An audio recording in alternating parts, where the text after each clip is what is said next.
Você está na TV Mundo Maior e começa agora o programa Ciência e Espiritualidade. E hoje o nosso tema é Biologia Molecular e Biologia Celular na Medicina Atual. Sejam bem-vindos à TV Mundo Maior e ao Ciência e Espiritualidade. Hoje nós temos a honra, o prazer de recebermos de novo como convidado do nosso programa a doutora Alice Teixeira.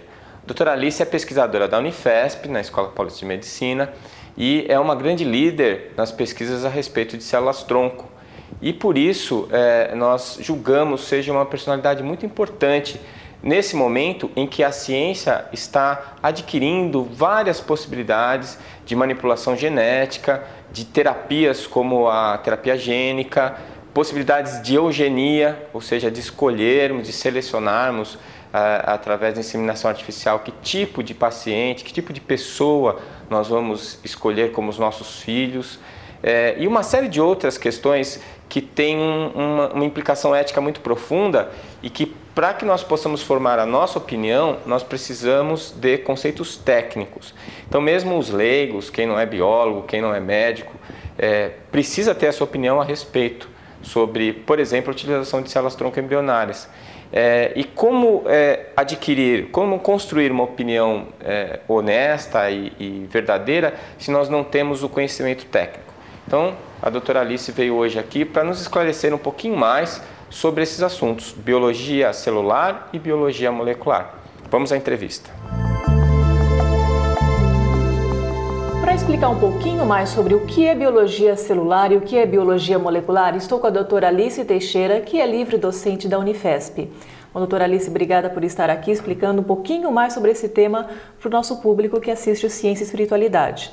Bom, como que a gente pode entender, colocar para o pessoal de casa o que é uma biologia celular?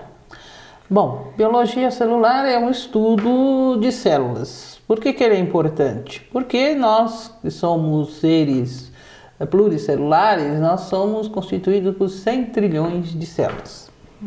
Então, para a nossa boa saúde, seria muito bom que a gente conhecesse como funcionam essas células. E o estudo das células começaram no século XIX. Em 1827, por exemplo, o Carl Ernst von Baer, ele visualizou no microscópio, que agora era muito mais sensível que os anteriores, a célula ovo, e o que a gente chama de ócito. E pela primeira vez ele verificou como que ocorria a fertilização.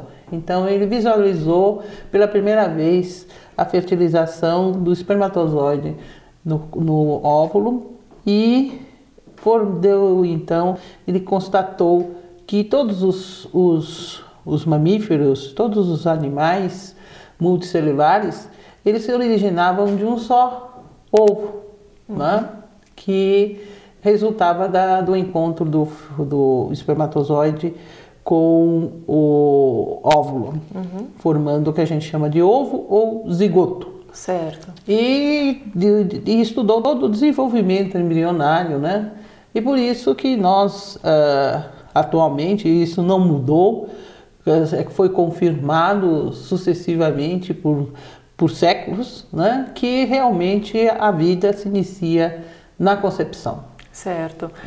Então, muito embora a gente vê a biologia celular, tá todo mundo falando sobre isso, parece um assunto novo. Não, mas na verdade, como a senhora mesmo colocou, começou no século XIX. Então já é um bom tempo de estudo sobre esse tema. Sim. Como é que a gente pode diferenciar o que é biologia celular da molecular? Na biologia celular, nós estudamos, então, a célula, a composição da célula do ponto de vista morfológico, que ela tem uma membrana, que ela tem um núcleo, que ela tem umas organelas lá dentro, que permite ela produzir energia e viver. Agora, a gente descendo mais a nossa visão, a gente verifica que, por exemplo, no núcleo nós encontramos algumas estruturas moleculares diferentes das estruturas moleculares que a gente encontra no citoplasma da célula, Então, no citoplasma das células, a gente encontra moléculas que a gente chama de proteínas. E no núcleo nós encontramos o ácido desoxirribonucleico, DNA, e o RNA, o ácido ribonucleico.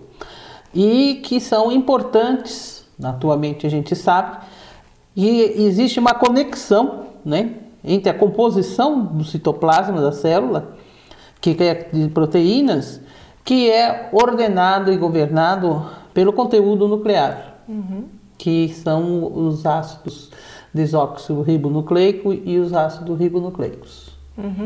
Bom, isso então já começou há muito tempo, e no panorama de hoje, né, por que é interessante para a medicina se aprofundar, né, nesses estudos, tanto da biologia celular quanto da molecular? É muito importante porque a sobrevivência da célula, ela depende de uma série de acontecimentos, de processos que ocorrem dentro delas e que, como eu já disse, são governados pelo DNA e o RNA. Então nós temos que no DNA nós temos constituindo o genoma, né? Esse genoma é constituído então de 46 cromossomas, que a gente divide em autossomas, 44 cromosomas, e os cromossomas sexuais, que é na mulher é o XX e no homem é o XY. E através, então, da transcrição dos genes que se encontram nesse DNA, é dada a mensagem para o RNA. O RNA, sai o RNA mensageiro, que ganha o citoplasma. Lá no citoplasma ele encontra uma estrutura que a gente chama de ribosoma, e nesse ribosoma é sintetizada a proteína. Né? Então existe a tradução do código genético. Certo? Então nós temos então essa inter-relação entre o conteúdo nuclear controlando o conteúdo do citoplasma. Bom, doutora Alice, a gente vai fazer um breve intervalo e nós voltamos já já.